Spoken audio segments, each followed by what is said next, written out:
어느 순간 이 버블의 트리거 역할을 하는 게 분명히 생길 거라는 거죠. 근데 그 트리거는 크게 한 3개 정도가 있는 것 같아요. 첫 번째는 일본의 엔캐리 자금이 청산되어서 돌아가는 거. 지금 이제 일본 인플레이션이 일본 중앙은행이 타겟하는 그 목표 인플레를 초과해서 올라가고 있고, 그리고 엔화의 약세 수준이 엔달러 환율을 보면은 2024년도 7월 말 그 정도의 수준까지 지금 약세가 되어 있거든요. 물가 수준도 그렇고. 근데 그 당시에 일본이 물가의 가파른 상승과 엔화의 가파른 약세로 인해서 이걸 방어하기 위해서 금리를 올렸단 말이에요. 그때. 그러면서 시장이 크게 밀렸는데, 그러한 시나리오가 1월 말쯤에 일본 중앙은행이 금리 결정을 할 때 똑같이 일어날 가능성이 있다라는 겁니다. 왜냐면 그 당시와 비슷한 상황이 전개되고 있기 때문이죠.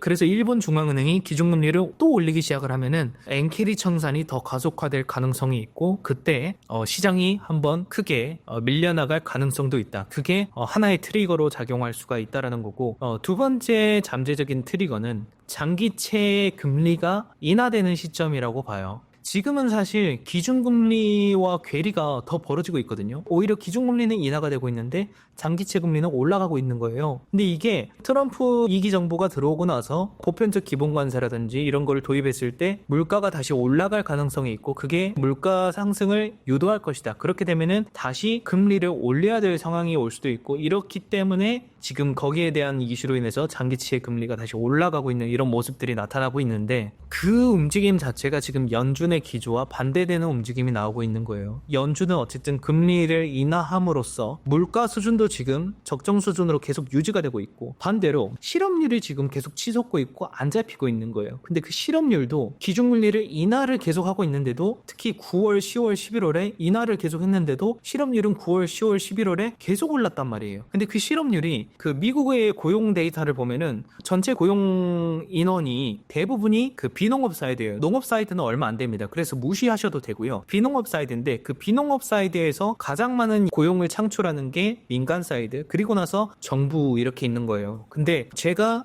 2023년 11월부터 2024년도 11월까지 1년간의 데이터를, 미국 고용 데이터를 쪼개서 보니까 정부가 고용을 늘렸고 한 40만 명 가까이 늘렸고 민간이 110만 명 가까이 줄였어요. 이 1년 동안. 지금 실업률이 치솟고 있다는 거는 민간 사이드에서 엄청나게 그 사람들을 해고하고 있다는 뜻이에요. 이게 기업이 파산해서 해고한 걸 수도 있고, 기업이 이익이 떨어지니까 이익의 효율화를 만들어내기 위해서, 이익을 더 높여나가기 위해서 사람을 자르는 걸 수도 있고, 이 둘 중에 하나라는 거죠. 근데 상식적으로 생각을 해보면 경기가 좋아지는데 사람을 이렇게 많이 자를까요? 반대의 상황이기 때문에 지금 실업률이 높아지고 있는 겁니다. 저는 이러한 부분을 봤을 때도 미국 경기가 좋다라고 볼 수는 없다. 왜냐면 실업률이 이렇게 늘어나고 있는데 어떻게 경기가 좋다라고 볼 수 있겠는가, 이렇게 생각을 하는 거죠. 그리고 사실 미국 정부가 이 1년 동안 고용을 40만 명을 늘리지 않았다면 실업률은 더 컸을 겁니다. 그래서 이런 걸로 봤을 때 지금 연준은 금리를 인하시키면서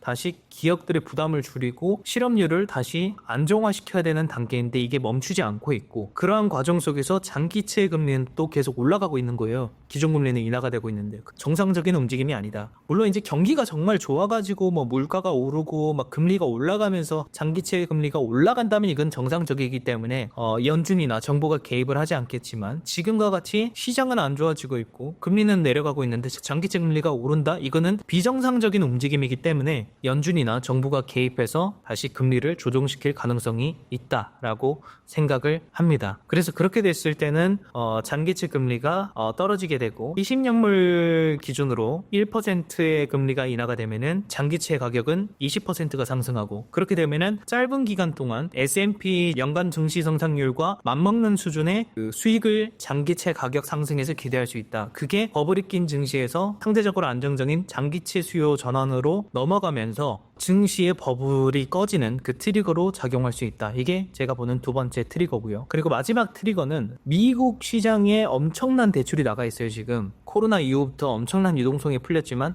엄청난 대출도 나가 있거든요. 대출 성장률을 보시면 아실 겁니다. 근데 그 대출에 지금 뭐 소비자 대출, 뭐 신용카드 대출, 뭐 상업용 부동산 대출 다 보면은 대출의 연체율도 가파르게 늘어나고 있지만 대손 상각률도 가파르게 늘어나고 있거든요. 이거를 봤을 때 이 연체 데이터가 4분기까지의 연체 데이터가 내년도 한 2월 정도에 발표가 되거든요. 2월 중순 정도에. 그러면 그때 생각보다 높은 대출 연체율과 대손 상각률로 인해서 대출사에 대한 리스크가 가중화되고 이게 이슈화되면은 새로운 불안 심리를 부추겨서 시장이 밀려나갈 가능성이 있다. 이렇게 보는 거죠. 사실 그 외에도 여러 가지 변수들이 많이 있습니다. 예를 들어서 지금 천연가스가 또 갑자기 가격이 가파르게 올라가고 있고 이런데 그러면 그게 또 물가 상승 압력을 또 부추길 수가 있고 지금과 같이 실업률도 늘어나는데 갑자기 에너지 가격까지 오른다? 그러면 또 다른 리스크가 될 수 있고 그럼 여러 가지 변수들이 지금 많이 시장에 존재하고 있는 그런 상황이에요. 그런데 증시는 끝모르게 계속 올라가고 있고 그게 버블이 될 거다. 저는 이렇게 생각을 하는 거죠.